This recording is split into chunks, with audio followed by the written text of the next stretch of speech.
Sahana Vavatu Sahana Bhunaktu Saha Viryam Karavavahai Tejasvinavadhitamastu Ma Virvishavahai.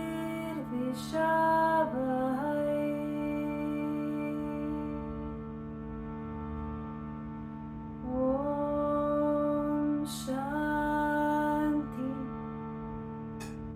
Shanti Shanti.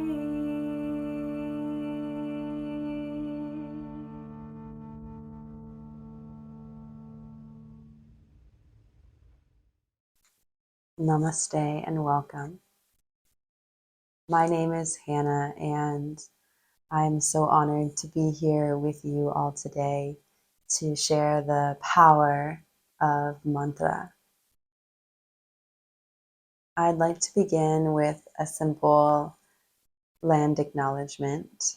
This way we each can connect to the land that we are on as a way of appreciating the culture and to bring our attention into this way of being that honors and respects where we are, the land that we're on, and these practices that we are exploring and that we're going to dive into today. If you are listening to this while you're driving or doing something else, just find a moment of stillness to pause, even if that means taking a few mindful breaths.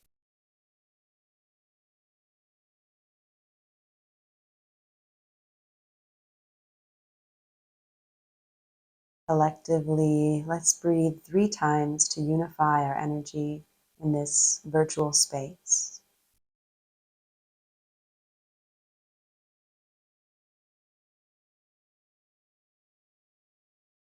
Letting go of any mental distractions. Release any tension in your body.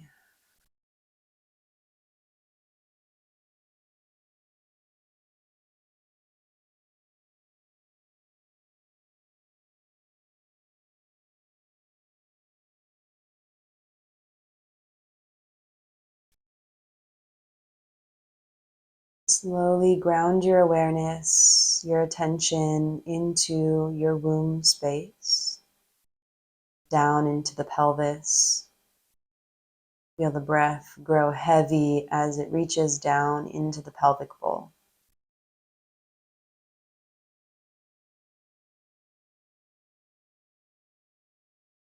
Sense or imagine your breath traveling all the way down through your legs to the earth. Perhaps you imagine or notice a gentle pulsation where your body comes into contact with the floor, with the earth. Let your bottom rest into the cushion or onto the ground, wherever you may be seated. Feel that support that the ground offers you, that the earth offers you. Today I'm tuning in from native Kumeyaay Nation land here in San Diego, California. Acknowledge the land that you find yourself on today and the original beings, the original people of that land, the medicine that they carry, the wisdom that is transmitted to us today from the wisdom that was passed down to them from the natural world.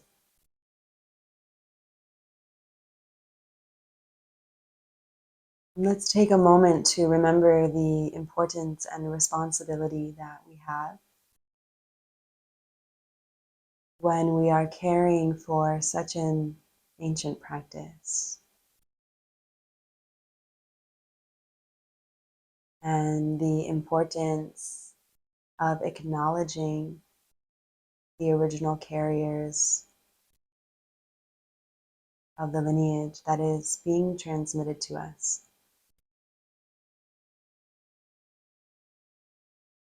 From the very first person who discovered the practice of yoga, of mantra, many, many centuries ago, who transmits its knowledge and created practices and rituals to transmit medicine for future generations.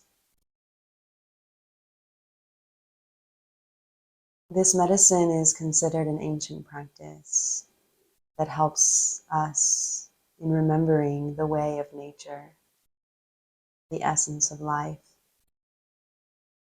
As we walk under the sun, rising and illuminating our path, our journey, we remember to walk the way of nature, the nature within, nature all around us, the nature below, and the nature above and beyond.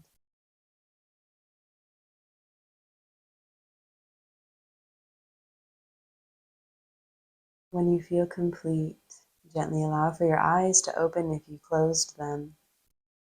Perhaps you notice by dropping into this space, if you feel a little bit more clear in the mind, a little more calm in the body.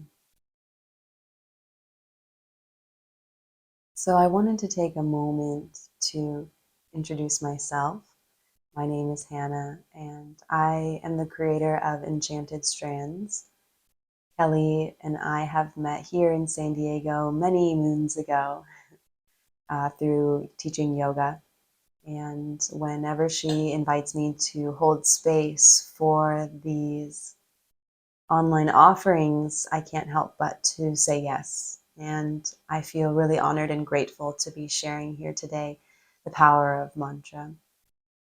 I have been working with mantras for the last 6 to 8 years. I found through my yoga practice that in order for me to deepen my relationship with myself and with a meditative state and with spirit and connecting to a higher power, that the practice of mantra was introduced to me, and I felt the effects of it right away. For some people, you might not feel the effects right away. Maybe it starts just as a simple, subtle presence that it invokes within you, or you might experience the full intensity of the practice through ways of devotion. I started Enchanted Strands about 7 to 10 years ago, and really, it was a way for me to help people find a meditative state. The use of mala beads as a form of meditation is known as jap. And this particular practice, you work with mantras in order to bring the mind into stillness, to connect with a higher power, and to connect with the original source of sound, the original creation of sound. And we'll talk more about this shortly, and we'll get an opportunity to experience what it's like to chant. I want to share a story with you. There is a certain tribe in Africa that is very famous because the happiness quotient of its people is unusually high. In that community, whenever a woman discovers she is pregnant, she is assigned a certain tree. The woman then picks out a song or a lullaby of her choice for her unborn child. And what follows over the next decade is quite remarkable. The tree is her happy tree, and the song she chooses is her happiness song.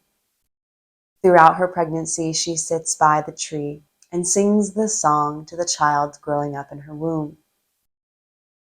While bathing, sitting, standing, cooking, and going to bed, she repeats the song softly. When she is finally undergoing labor pains, the same song is sung to her by the woman in her tribe. The birth of the child into the world is yet again celebrated with that song.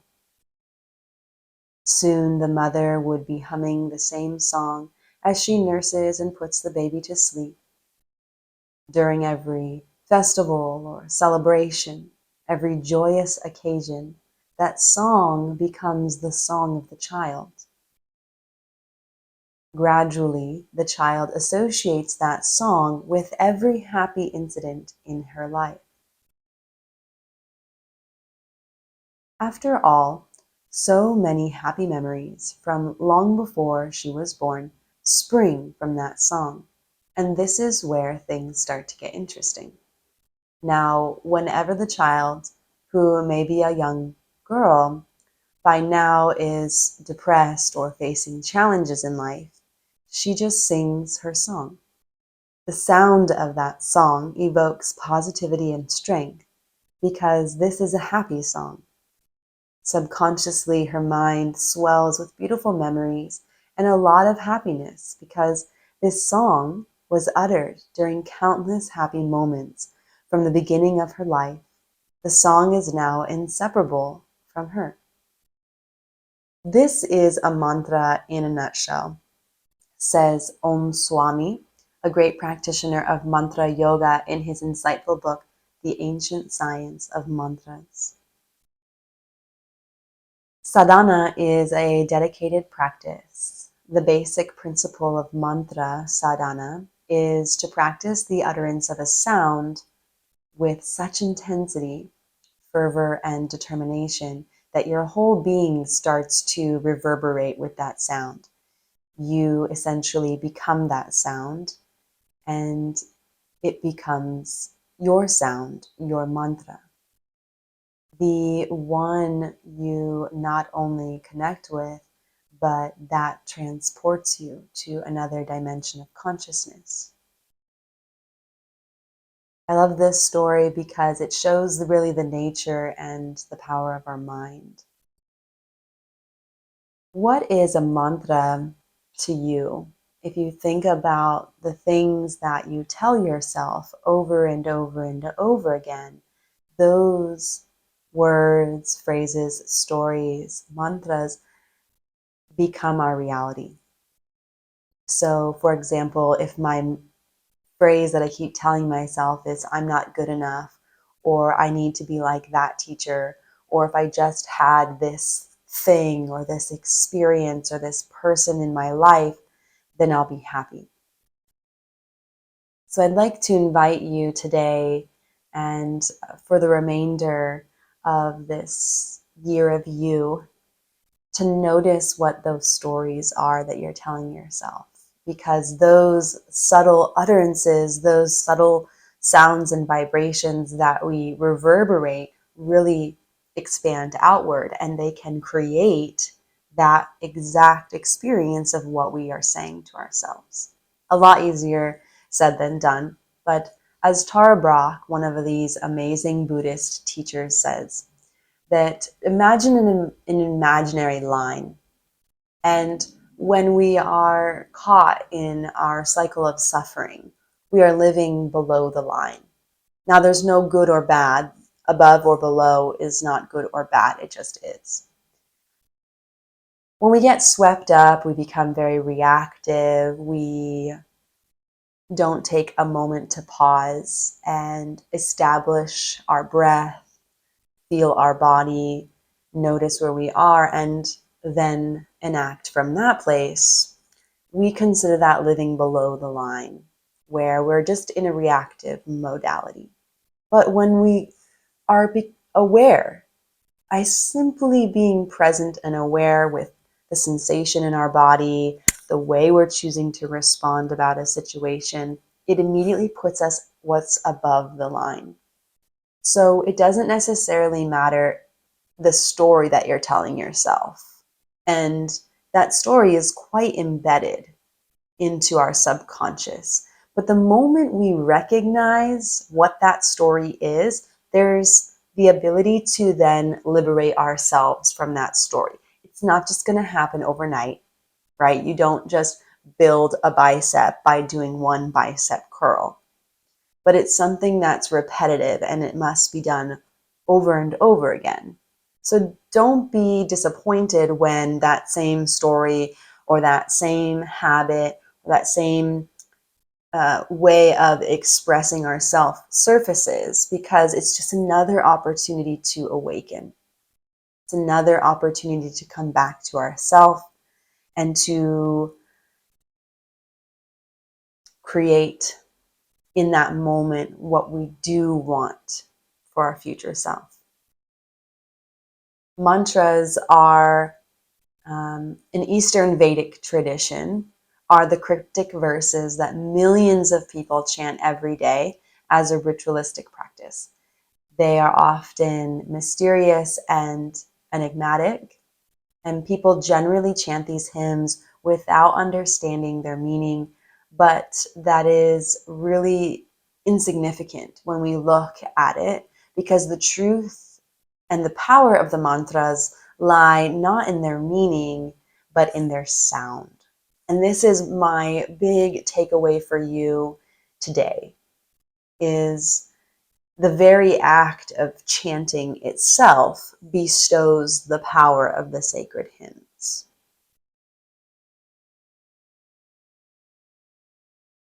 Mantra literally means an utterance.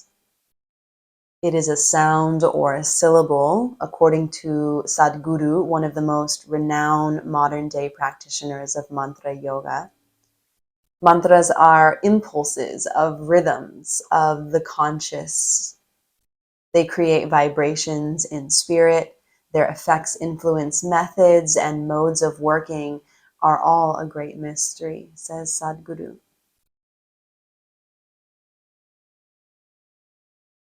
Modern science, too, sees the world of existence as reverberations of energy at different levels of vibration.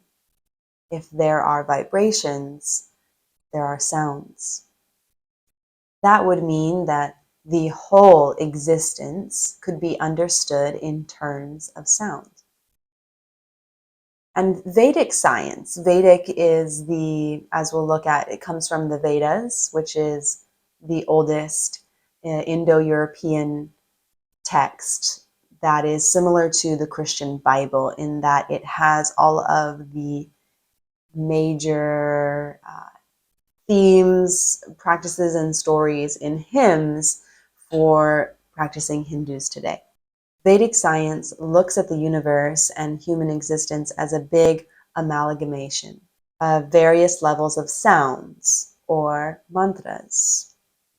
Amongst these multiple sounds, some are identified as the key sounds. If you can identify them and master them and absorb them into your daily life, they will become your keys to opening up a higher level of consciousness within yourself.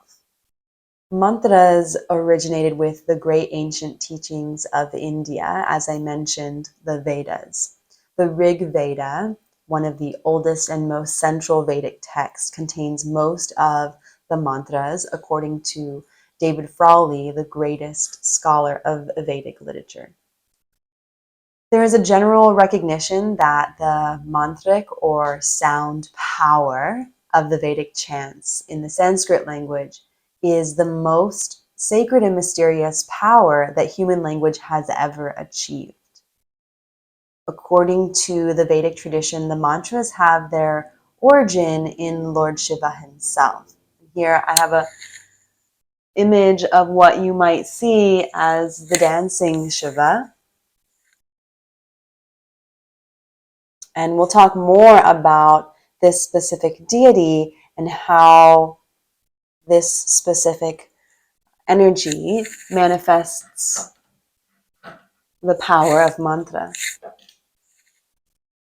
According to the Vedic tradition, the mantras have their origin in Lord Shiva himself.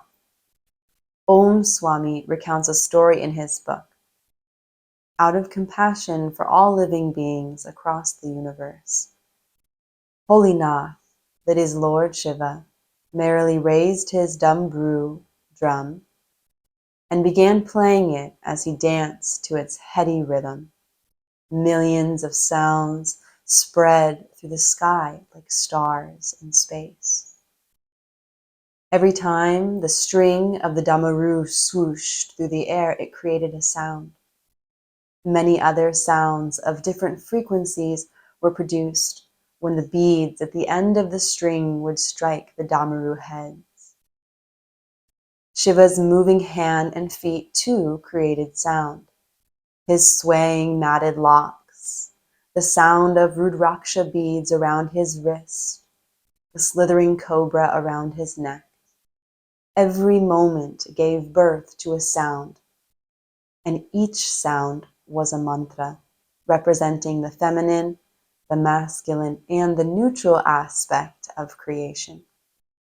This is why Shiva is regarded as the only creator of mantras in mantra yoga. Mantra yoga is about going to the source of all sounds that connects us as the practitioners with the universe. So how do mantras work? Mantras work by practicing concentration. It is not something you utter. It is something you strive to become.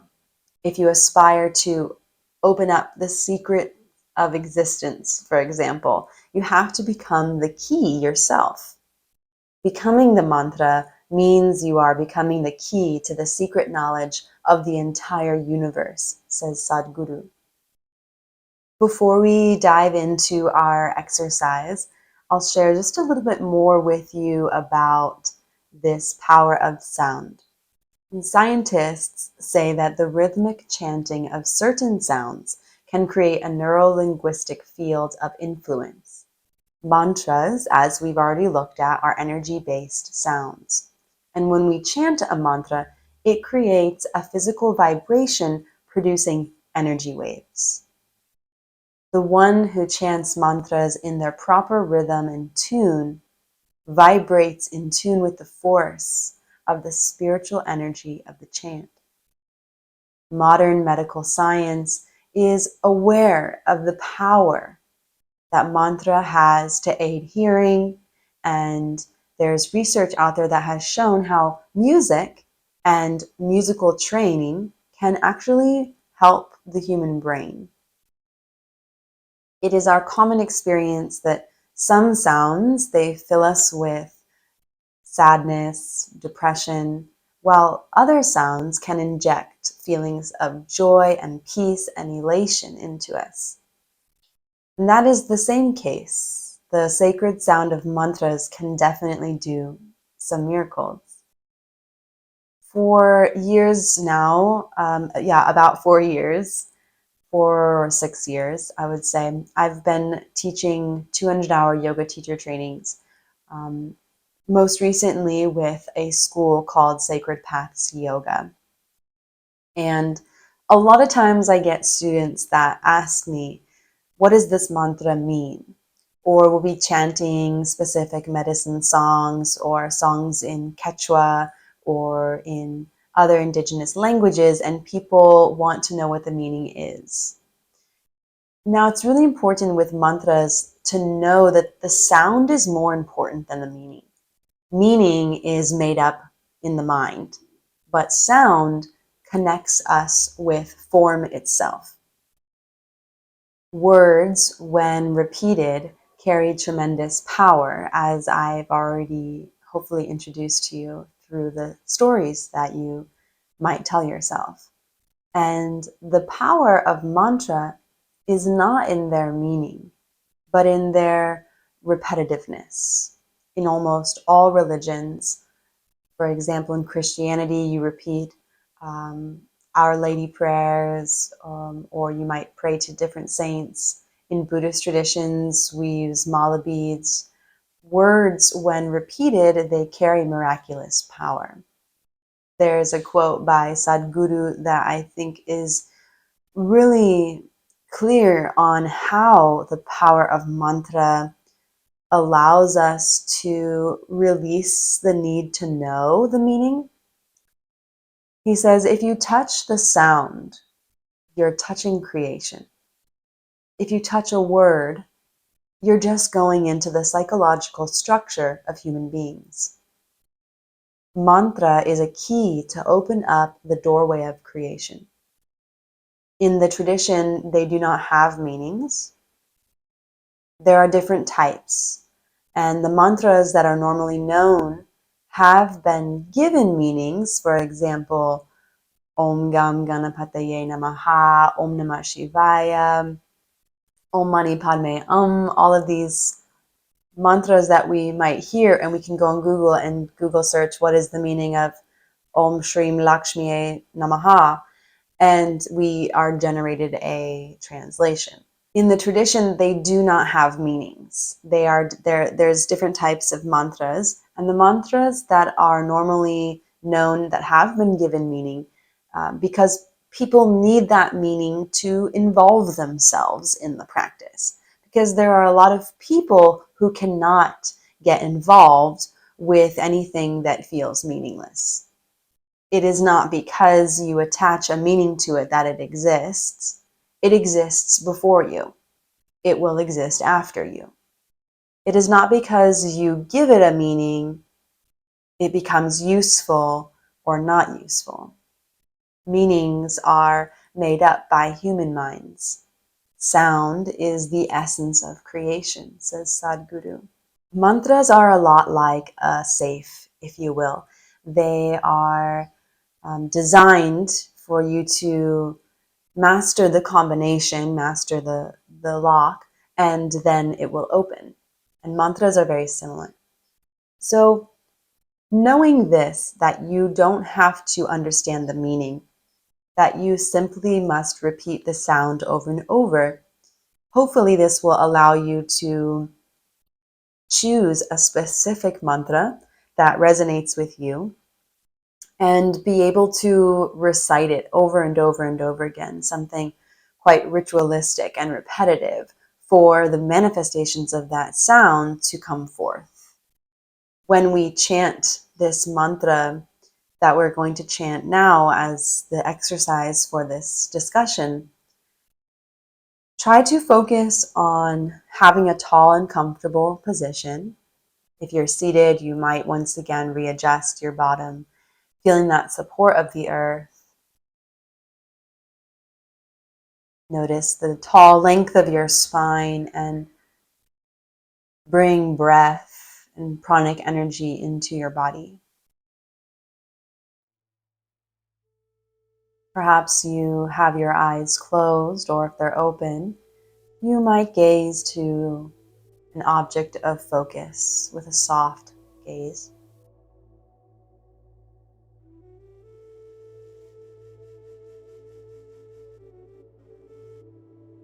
And just notice the sounds around you, these aspects of creation itself.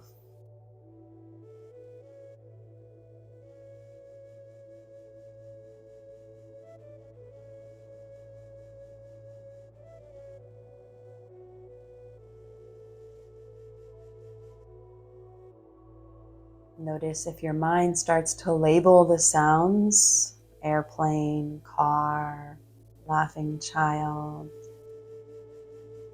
and see if you can release the labeling, if just for a moment.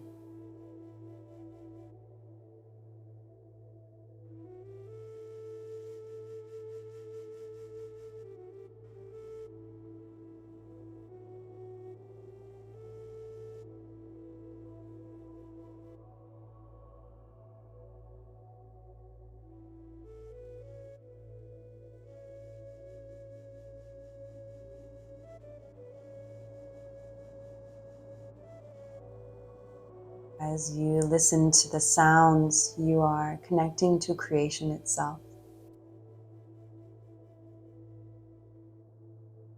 Now, slowly bring your awareness into your heart, and we will repeat the sound ah. Ah.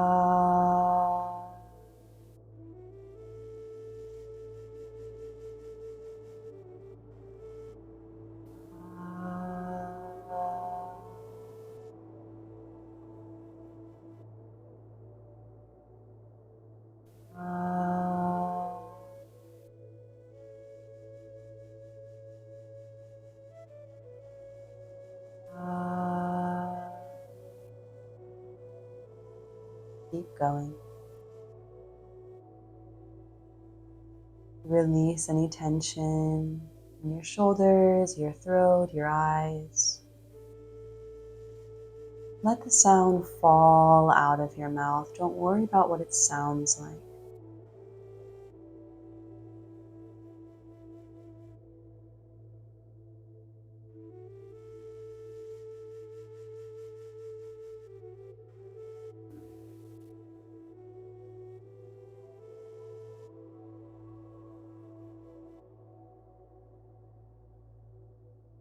Let the sound come from your womb space, your pelvis, from that support of the earth.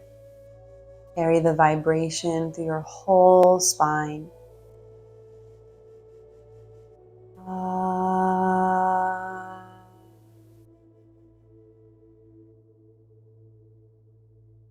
Ah.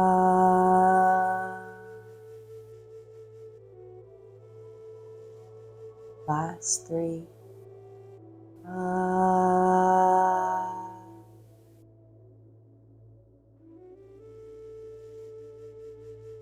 Ah.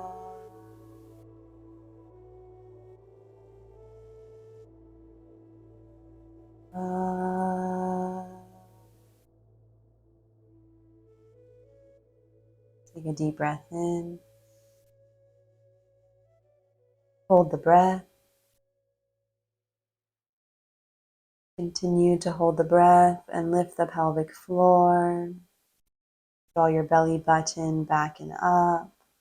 Pull the chin down and in towards the throat. 3, 2, and 1. Very slowly release.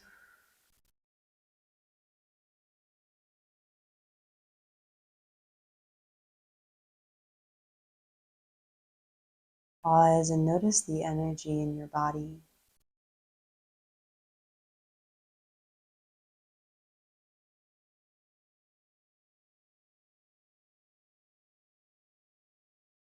Notice the sound and how it connects with you, how you become the sound.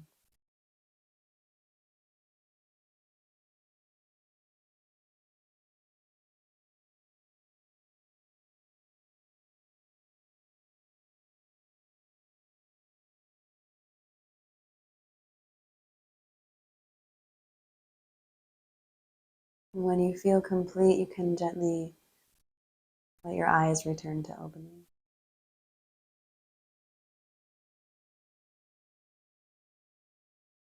So this was just an introduction to the power of mantra. There are bija mantras, which are known as seed. Bija means seed. Similar to the chakra system, you have the seed syllables for each chakra. Lam, Vam, Ram, Yam, Hum, Om, Ksham. You have many different other types of mantras. As I mentioned, mantras for deities such as Ganesha, mantras for wealth, for happiness, for releasing habits. So there are mantras already out there that are available to you to practice. What I like to encourage individuals to do is to find a mantra that has already revealed itself to you.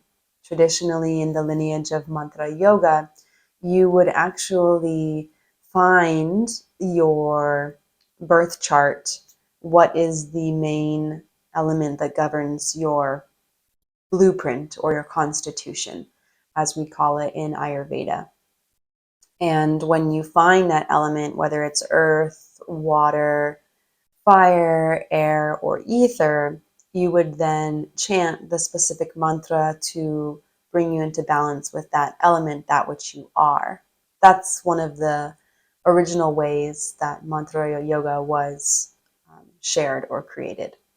However, today you might even start with a very simple mantra like I am. Ram Dass, one of the brilliant yogis that has now passed, who has an ashram in Maui, and you can go and you can visit and sit with the devotees and learn his way of being, which is the Bhakti Yoga path, or the path of devotion, which a lot of mantra yoga is in alignment with. If you've ever seen Hare Krishna people or the Hanuman Project or in Sacred Paths, we chant in the evenings. This is an act of one of the four main paths of yoga called Bhakti Yoga. And so Ram Dass talks a lot about this mantra, I am. And so we can come to gain a relationship with the power of mantra through repetition. Again, it's not just something we do once. It's something we must devote ourselves to daily. For me, when I started on this journey, Om Gam Ganapataye Namaha was the very first mantra that I chanted. Probably Om was the very first mantra that I chanted, and then to Ganesha. And Ganesha is known as one who you would open your mantra practice with, because he is believed to be the bestower of good fortune as well as protection for the yogi's journey. So chanting to him might invoke that realm of protection, as well as carving a path, as we are of the devotees, of humility, gentleness, of reverence, and of, really humility in the practice. So I feel like that's a great place to pause there. You have some information about the power of mantras, some of the science behind it, what it is. Probably the only thing that I didn't mention, which someone might seem or would like to know, is the actual word mantra. Mantra is made up of two sounds. You have manas, meaning the mind, and tra, which is tool. Some call it tool, some call it vehicle, some call it utterance. So there's many different translations, but basically it is the tool or the vehicle that helps our mind get from one place to another. Deepak Chopra on the Oprah Winfrey show, he talks about the mantra being the taxi that takes you from one place to the other. And similarly, the mantra is what takes you from here in, maybe a place of suffering or a place of just a very mundane human existence, which is in fact quite beautiful, and puts us into that state of more realized self, or into a state of connection with creation itself or the higher power. So just remember to kind of bring all this full circle. It's really important to remember that you don't need to know necessarily the translation of the mantra, because the mind becomes then fixated on that translation. It's like, oh, I'm chanting to Shiva. I'm going to imagine him on the mountaintop with the dreadlocks and the blue body. And it's distracting you from really accessing the power of the mantra. So having that practice, it must be something that you repeat with a sense of humility and devotion. Just like words, we have tons of words in our vocabulary that help us to express specific things. But a lot of people, we can just talk and we can really say nothing. And so mantra is this chanting, it is this enactment with devotion um, that is done repetitively over and over and over again, that gains more and more meaning and puts us in connection with creation itself. I'd like to just spend this last minute here sharing with you the offering that I have for you, for watching this, for being here, for donating your energy and your time and your resources to this wonderful cause. Hopefully, you gain some level of insight and clarity into your own life. And I am offering a free birth chart reading. So you can go to my website, enchantedstrands.com. There's a tag that says birth chart reading. And this way you get to know what your dominant element is. And then we can schedule a FaceTime or a Google Hangout. And I can talk to you about your birth chart. What are some of the more dominant themes that are coming through in your chart and the dominant elements?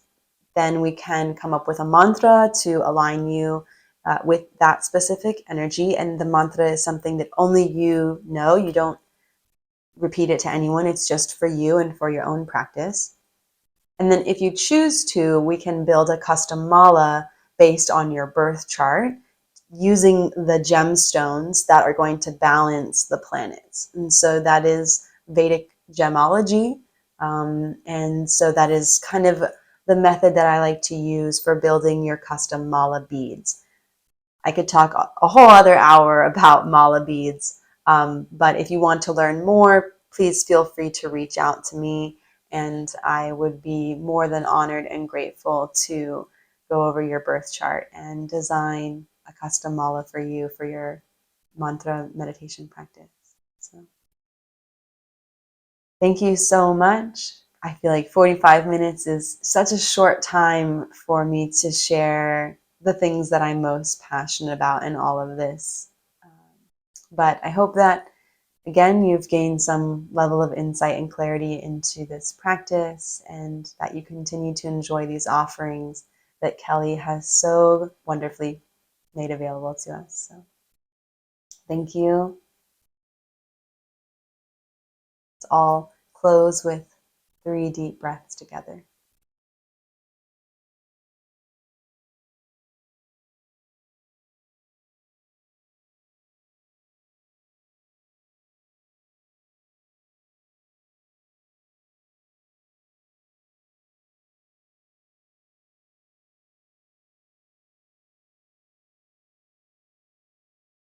If you'd like to join me, bring your hands to your heart and we'll chant the sacred sound of Om.